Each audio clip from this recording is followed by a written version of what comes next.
Good morning. We're back on the air here. It is 8:32 this morning. We are joined by the Decatur County Health Department. Always great to have Dr. McCullough in here. It's great to be here. Dr. McCullough, what's going on over at the health department? Well, I wanted to talk about the warming station. Everybody knows we recently had our very cold weather, and the warming station was held at the health department in there's a big conference room in the back, so you go in door 14. But that was available and open, and that's a coordinated effort for the township, the Board of Health, other groups got together and organized this, and it's available whenever the temperature drops 10, or it has to be less than 10 or the equivalent with wind chill. So there's cots available, plenty of room, blankets, pillows, food. They get a lot of donations. There's a few activity things to do, a TV to watch to help pass the time because it can drag on. Like last year, it drug on and on and on how long it was open. So this time was basically over the weekend, so a shorter time period. So that was helpful anyway. You know, I volunteered. It was last year when I volunteered, and it was so neat. I did a couple evenings, and I mean, we had people bringing crock pots of chili and crock pot of this or crock pot of that or just cookies. It's really neat to see how the community comes together. And the biggest thing is, I want to point out with the health department, this is not something they get a grant for. They're literally pulling this out of their own budget and putting this together a lot of times even after hours when they're not on the clock. You know, again, it's volunteers that are staffing it. We always do have staff there so that if a problem comes up, it can be handled. And there's two for each shift, 4-hour shifts. So I'm sure they're looking for volunteers, you know, the next time it happens. So you can call the Washington County Township office or the Board of Health itself and see if you could volunteer, or again bringing in food because there's a big number of people sometimes to feed. And this is not open just to people that are homeless. There's been situations that happen if people are traveling through town, car breaks down, and they need a place to go that's warm. If your furnace goes out at home, anybody would be welcome to come. So We had actually, when we were there, actually a sheriff's deputy brought a family. They had encountered there was a small fire in their kitchen, and they had to have the electric shut off, and they didn't have heat, and they came over and spent the evening with us. yeah. The other thing is it's a judgment-free zone. A lot of times, I'll be honest with you, I still see a couple people that I met at the warming shelter. I talk to them, and you know, it's just a really neat experience to be able to sit and have that conversation. And you know, I was sitting there, and one of the guys was a veteran. So that's one of the things is when you go in there, they're not asking 1,000 questions. They're not saying, why are you in this position? It is very much come in, get warm, we care about you. Yes, and certainly some questions may be asked to try to help, but if someone doesn't want to talk, they're just welcome to come in, be warm, eat some food, have some company. We'd welcome anybody to come in. There's bathrooms available, showers available, so it's ready to go. It's cots. It's not a sort of sleeper, but people certainly they slept. So it was the best situation we could come up with. We'd love it to be available, more of a shelter year-round, obviously, but that's just nothing that's in the budget. So we tried to target it to the time that people are at the most risk of frostbite, frost nip, actual real medical issues due to the cold. Talking about that, can you kind of go into detail about frostbite and frost nip and those type of things? And Well, I had to read up on it because I've not actually had to deal with it, but it is something really all of us should know about. Any of us could be stranded in our car. If you're going to be out on the highway or out on country roads during the cold weather, you really should be prepared because it can happen fast. If it is negative 15, and so that would be with wind chill. You can have frostbite within 10 to 30 minutes if areas are exposed. Wind obviously is going to make that heat loss go faster.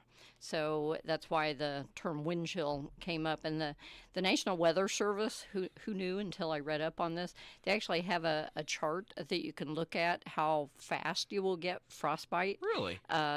Depending the temp and the wind chill.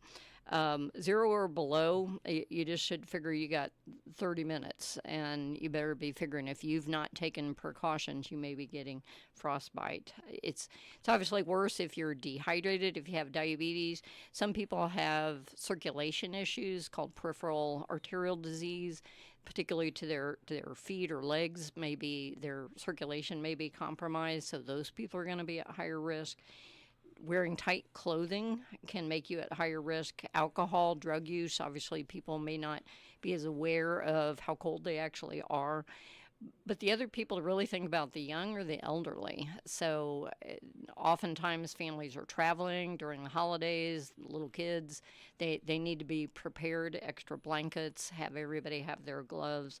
The best clothes to wear are going to be wool, thinsulate, or down, but a lot of us aren't going to have those. But at least covering your hands and feet with mittens are going to be better than gloves. Have extra hats in the car. Extra clothes just in general, a face covering. They talked about sunglasses, I suppose, just because protecting your face. That is not something I would have thought of before. That's unique. Yeah, I hadn't thought about that. Hand warmers might be something people want to get in the car. Having a flashlight, jumper cables, the usual things that you'd worry about if you break down food, waterproof matches. But another thing, cell phone and charger. Make sure that you're going to be able to call for help. You want to avoid sweating. So a lot of times people during the winter, they're out there shoveling. If you're sweating underneath your clothes, that's still going to lower your temp if the wind is hitting. So you want to take that break when you're out there and shoveling. Couple of things that you'd think about from frost nip versus frostbite, because I did not really think about this before. I've never heard of frost nip. So yeah, this is frost nip is actually where just the surface of the skin. And if you think about it, it'd be like frost on, the tree. It's just the very top surface. But that's the very first step that can happen before frostbite starts, and it's vasoconstriction, decreased blood flow to the surface of the skin. It's trying to keep you alive. Basically, your body is always going to try to find a way to keep the core and the brain, the heart, doing okay. So unfortunately, it's going to sacrifice things like your fingertips or your toes, your nose, by constricting small little blood vessels. So there's less heat going to the surface then, and so that is going to be more susceptible to freezing. The skin, it'll just be cold. It's still soft and pliable. There's usually no permanent damage. If you warm it, the skin can get pale or turn red, and it's going to feel cold or numb. But the next step then is frostbite, and this is when the freezing is actually going down into the lower tissues, and the ice crystals are actually forming in the skin. So if you think about, if I freeze my meat in the freezer, that's freezing from the outside in. And that is what actually happens in the human body too. So it can be mild or superficial. The skin will be red, and then it turns kind of pale white, and that's again because the ice crystals are forming in the skin. It can actually feel warm to the person, and that's a sign of damage. With rewarming, the skin then gets kind of a mottled purpley look, and they can get blisters that can happen up to 36 hours later. If it's severe, that means that the burn or frostbite has gone beyond the outer layer, even the skin, and it's down into the deeper tissue, the fat or muscle. Somebody can have complete numbness, pain, even the muscles can be frozen, and then they're not able to walk or be very coordinated. Blisters will definitely happen then, usually within the couple days after rewarming. If it's permanent damage, they're going to be hard and black, basically like gangrene. The best thing to do as far as rewarming, if it's just frost nip, or there's something called non-freezing cold water immersion, which is the old trench foot that people got in World War I, where their feet were cold but not frozen. There's damage to that, but with those you can just warm at room temperature. But if you actually have frostbite or think you may, your better thing is to warm in, and you want to do lukewarm water. You do not want to do hot water or too warm a water. You should dip your elbow in, make sure it's comfortable like you would for a little kid if you're giving them a bath. You want to make sure it's not too hot, because people sometimes can't feel that sensation anymore because it's been damaged. The nerve has actually been damaged. So you would want to rewarm in just lukewarm water and try to dry gently. You don't want to rub the tissue. You really should think about frostbite like a burn. And, you know, if somebody has damaged skin, if you rub it, it's going to tear. So you'd want to be patting it dry. Try to heat from the inside.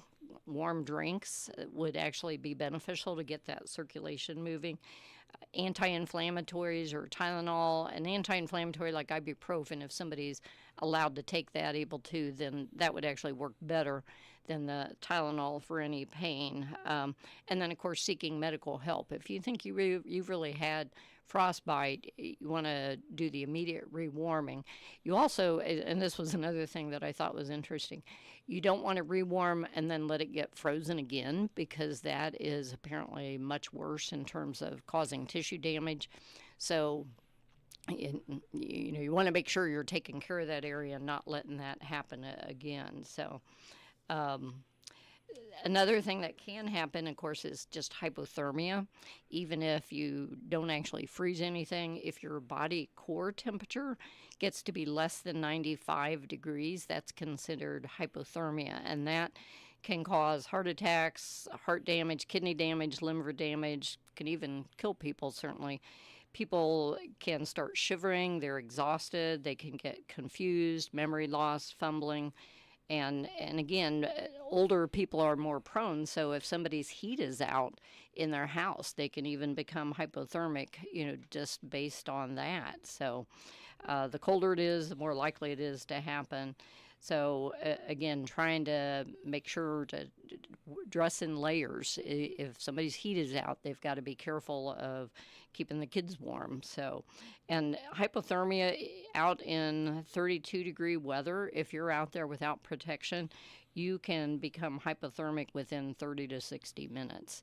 People get confused, then they don't necessarily know to go in.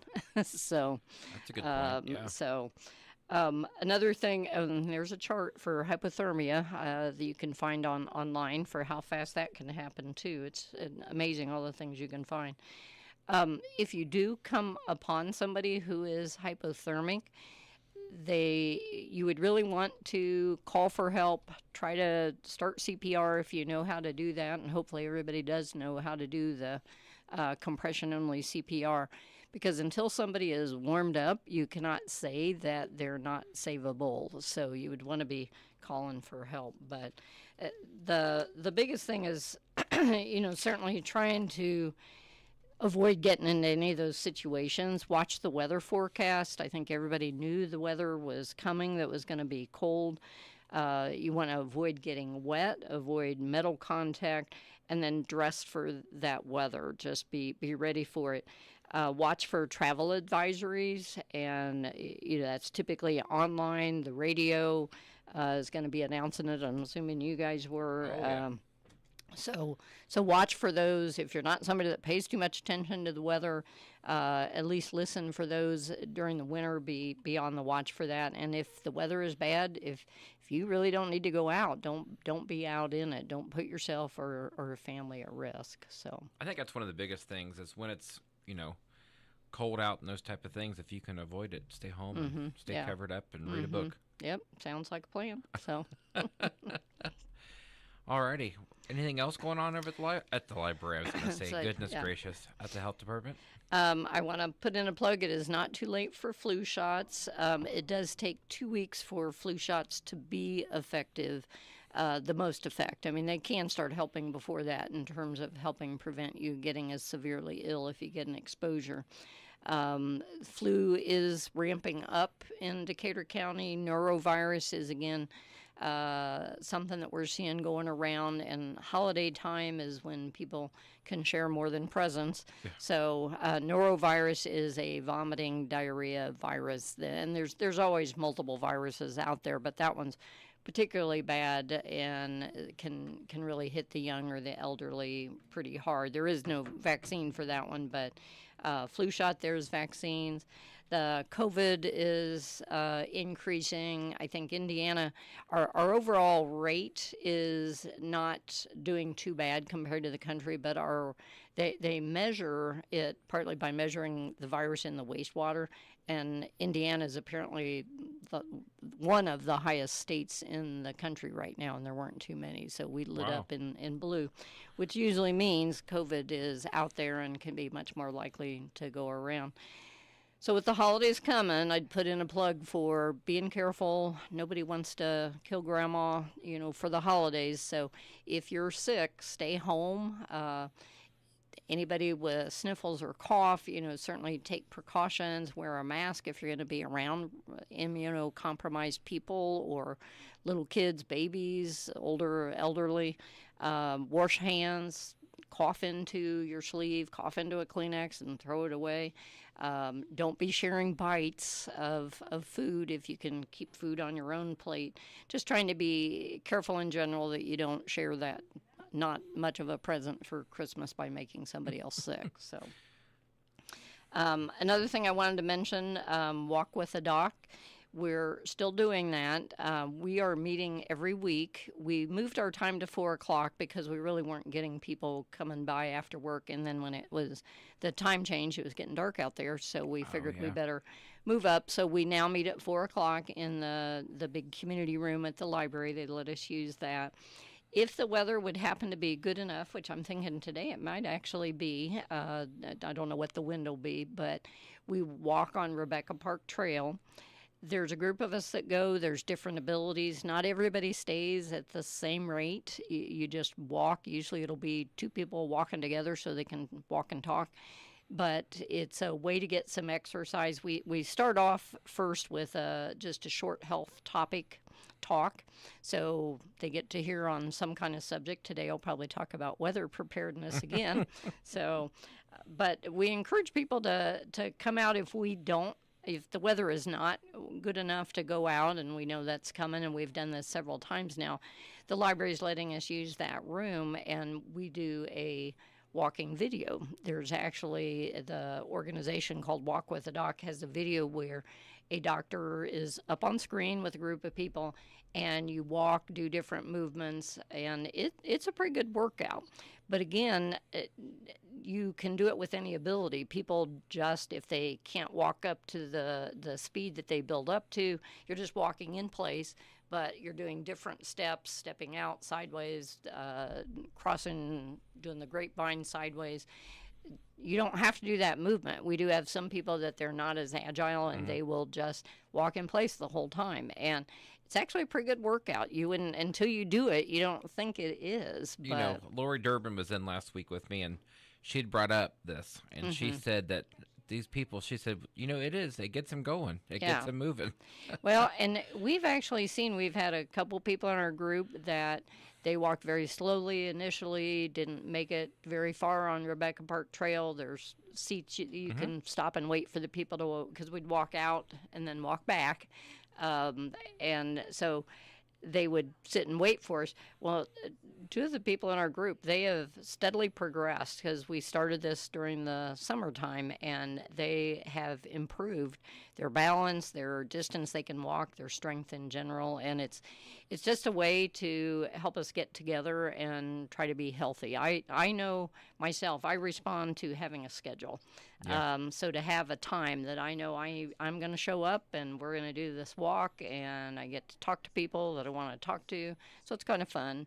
Walking by itself is really, people, I think, worry so much about dementia and their health. This is something everybody can do at some level. Some people may not walk very fast or walk very far, but any amount is going to improve their health. And if somebody wants to help take care of themselves, this is an easy way to do it. Doesn't cost a darn thing. The library's been nice to be able to let us use this room. And it's kind of our same group getting together week after week. Now, we will not be meeting on Christmas Eve or New Year's Eve, but other than that, we're there every Wednesday at 4 p.m. That's one of the biggest things to remember, too, is the no cost. I mean, that's an amazing thing for a lot of people because, getting a membership at a local gym or doing those type of things can be costly. I mean, it's a barrier. But being able to come out and do this, and then maybe even getting out and experiencing the trail if they haven't, maybe it'll encourage them to get back out there because the trail's free to use. Yeah, right. During the summer, it was really amazing the number of people we passed on that trail. Families would be out there. People can bike on there. I was very happy to see that. I think people are using the trails that are available. Now, during the winter, not so much, obviously. But even when the weather started getting worse, we still saw some people out there. But we are at the library, and the walking in place to this video actually is a good workout.